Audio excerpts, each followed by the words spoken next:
Bem-aventurados os que têm um coração de pobre, porque deles é o reino dos céus. Bem-aventurados os que choram, porque serão consolados. Bem-aventurados os mansos, porque possuirão a terra. Bem-aventurados os que têm fome e sede de justiça, porque serão saciados.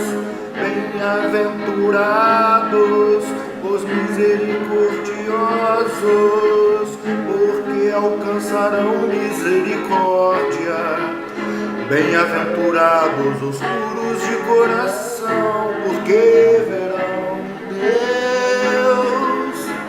Bem-aventurados os pacíficos, porque serão chamados filhos de Deus.